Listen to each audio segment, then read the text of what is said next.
Hey, what's up guys? This is RST instructor Chris Tyler. And if you're interested in starting to hit more greens and more fairways, then I got a great video for you this week. I'm going to show you guys a really simple tip that helped this student out in a matter of minutes to be able to tighten his golf swing up. And I also got him to be able to maintain his speed as well with just one simple tip here. So if you've been struggling with consistency, missing a lot of fairways and missing a lot of greens, watch this simple tip, put it to use. Also, if at the end of this video, I'm going to show you guys a preview of one of the premium videos that I mentioned. Click on the link in the annotation if you want to see that video in its entirety, or click the link in the description below. And remember, if you like this video, go ahead and click the like button below. If you have any questions or comments, please feel free to post those up and I'll help you out as best I can. All right, so let's get to work on hitting more greens and more fairways right away.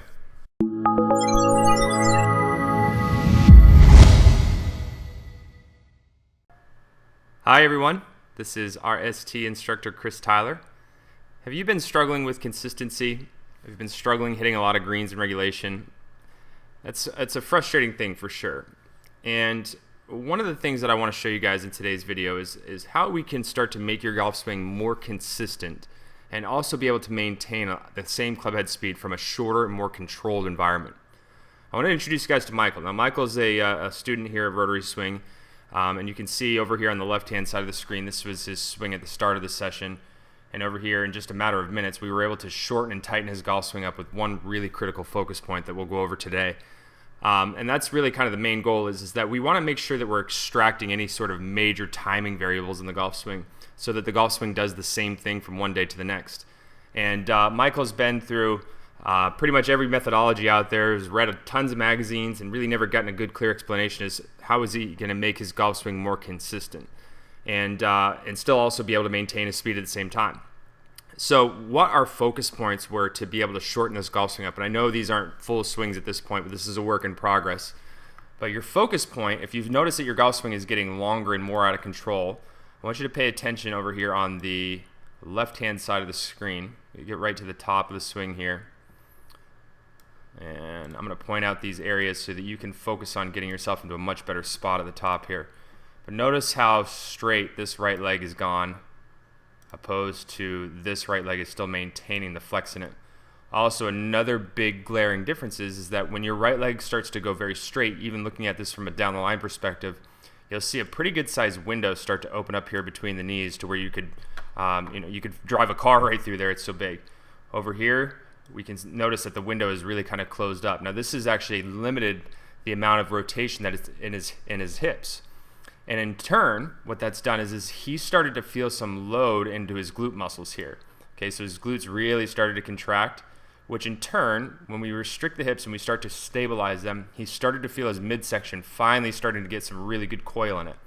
Now if you notice here, he's still making a very, very wide turn. It's a little hard to tell from a down the line perspective, but that was one of the big things I wanted to make sure that we didn't lose, is making that full turn on a loaded right side. But now because he's got his midsection tight and he's got his glutes loaded, you can notice that his hands and his arms have gone to a little bit shorter of a position here, where the club isn't wrapped around his neck, and obviously we've gone to the lighter end here. But when we started to put this to use, we were into a much more controlled environment and we were able to maintain the speed that he had when he started out the session.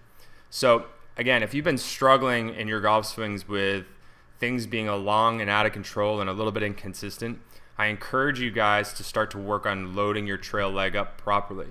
Now again, Michael's still a work in progress here. We're going to continue to press on him here. We're going to work on adding some shoulder elevation in here.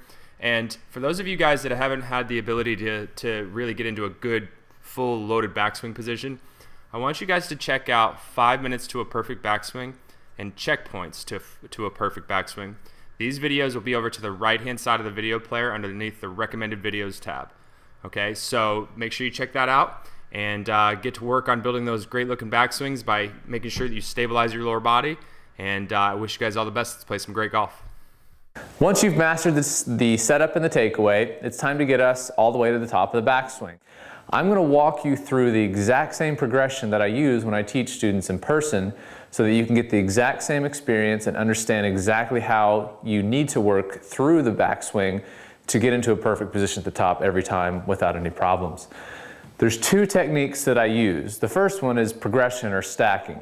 What that means is I'm going to make things really simple at first, and then each time we master a simple little piece of the backswing, I'm going to stack another piece on there to make it more challenging.